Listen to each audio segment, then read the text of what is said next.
Página 198, tema 3, audição. Estrutura e funcionamento da orelha. A orelha é um órgão relacionado à audição e ao equilíbrio do corpo. Ela é composta de 3 partes: orelha externa, orelha média e orelha interna. A orelha externa é formada pelo pavilhão auricular e pelo meato acústico externo. A orelha média é composta da membrana timpânica, de um conjunto de 3 ossículos, são ossos pequenos, e da tuba auditiva. A orelha interna é formada pelos canais semicirculares, 3 tubos perpendiculares entre si e cheios de líquido, e pela cóclea. O esquema a seguir apresenta o percurso das vibrações sonoras do ambiente externo até a orelha interna. Então, observem a imagem, a estrutura da orelha humana. Então, no número 1, nós temos o pavilhão auricular, capta os sons do ambiente e direciona-os para o meato acústico externo. Número 2, o som passa pelo meato acústico externo em direção à orelha média. Número 3, a membrana timpânica é elástica e vibra com o som. Número 4, canais semicirculares, o nervo auditivo. E no número 5, a cóclea. É um tubo preenchido por líquido. Nela estão as células receptoras de estímulos sonoros. Os ossículos fazem com que o líquido da cóclea se movimente. As células receptoras captam esses movimentos e os transformam em impulsos nervosos, que são conduzidos pelo nervo auditivo ao cérebro. Então, esse é o esquema da orelha humana em corte, mostrando os principais componentes envolvidos na transmissão das vibrações sonoras.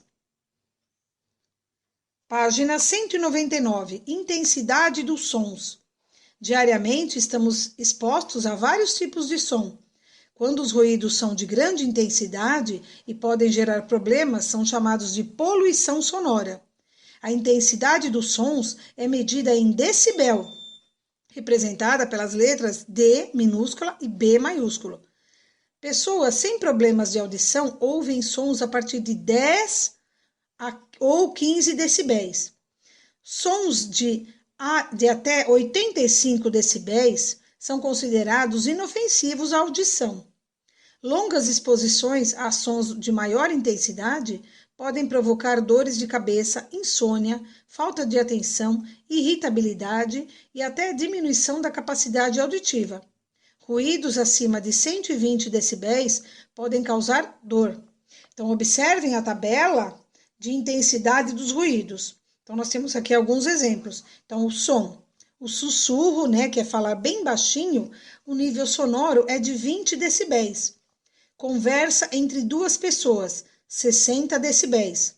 O tráfego urbano, ou seja, o barulho, os sons produzidos pelo trânsito, pelos automóveis, ônibus, motocicletas, é de 85 decibéis. Um show de rock, por exemplo, 115 decibéis. E a turbina de um avião, 140 decibéis. Prestem atenção na explicação. Os estímulos sonoros do ambiente, eles são captados por meio das orelhas.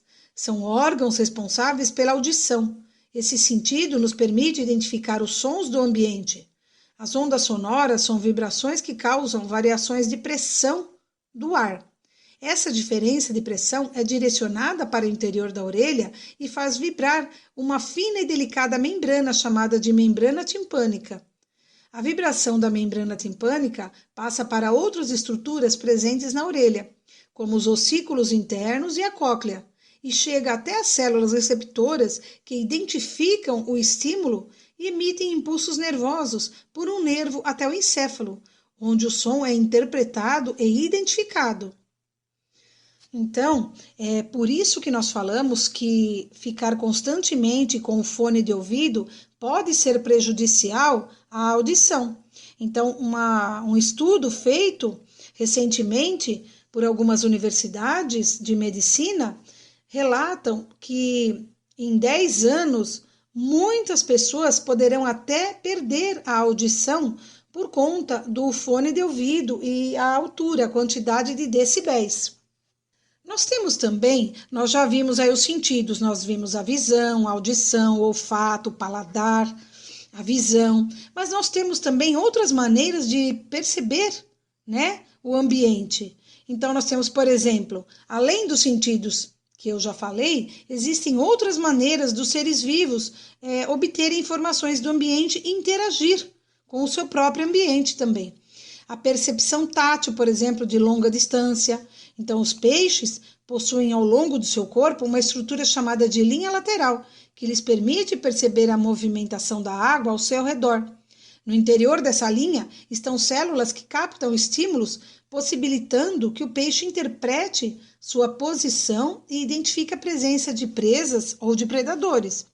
Nós temos a percepção elétrica. Alguns peixes, como os tubarões, eles possuem na região da cabeça estruturas especializadas chamadas de ampolas de Lorenzini.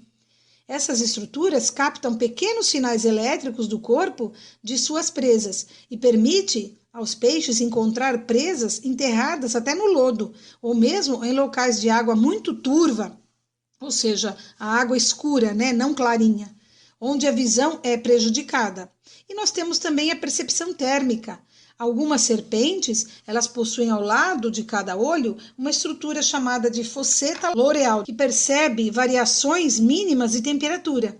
Essa estrutura permite à serpente encontrar, por exemplo, uma presa somente pelo calor emitido pelo seu corpo.